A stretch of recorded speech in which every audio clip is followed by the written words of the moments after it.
Hello, welcome to the Nuggets of Faith. We are blessed and highly favored of God. Tayo pinalusog, pinalakas ng ating Panginoon. So ngayong araw na ito, I'll share to you about God is love. Alam ko po maraming tao alam nila na ang Diyos ay pag-ibig. But gaano natin naunawaan at gaano natin naintindihan ang pag-ibig ng Lord? Sabi dito sa Ephesians chapter 3 verse 17 to 19, I pray that you are being rooted and established in love may have the power together with all the saints to grasp how wide and long and high and deep is the love of Christ, and to know this that surpasses knowledge, that you may be filled to the measure of all the fullness of God. So, dito bilang anak ng Lord, napakahalagang maunawaan natin how is the magnitude of God's love for us. Few people are really comprehend how much God loves them.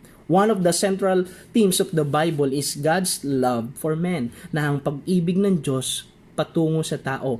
The love of God, ang pinaka-recipient nito is the man. Tayo ang recipient of God's love. I just want to share 3 things dito sa video ito. Number 1 na I want to share is God's love is everlasting. Sabi ng iba, marami na walang forever, but there is forever, there is eternal love, and that's the love of God. Sabi sa Jeremiah chapter 31 verse 3, I have loved you with an everlasting love, I have drawn you with loving kindness. It is common today that people are fall in love, madaling mainlababo, but in just few years, weeks, or even days, they fall out of love because they don't have the right source of love. The real love comes from God. Ang tunay na sources ng pag-ibig ay galing sa Diyos. That's why if you have Jesus in your heart, you accept Jesus as your personal Lord and Savior, you have the source of the true love, and that's the love of God, unconditional,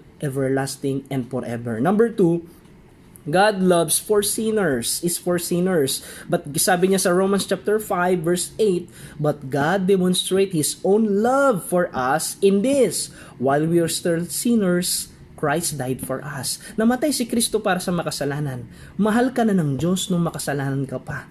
What's more ngayon bilang anak kanya na tinanggap mo na si Lord as your Lord and Savior. So the love of God is for sinners. Many times we think that God only loves us when we are properly performing, doing our duties, performing for Him. But no, the love of God is for sinners. It's perfect. God's greatest demonstration of love was not response to our righteousness, but rather it was in the response of our rebellion. Na mahal tayo ng Lord kahit tayo madumi, tayo ay makasalanan before. That's the love of God, unconditional. It is a perfect love. So saan ka makakita ng pag-ibig na ito? Walang iba kundi sa ating Panginoon. Number 3, God's love is great.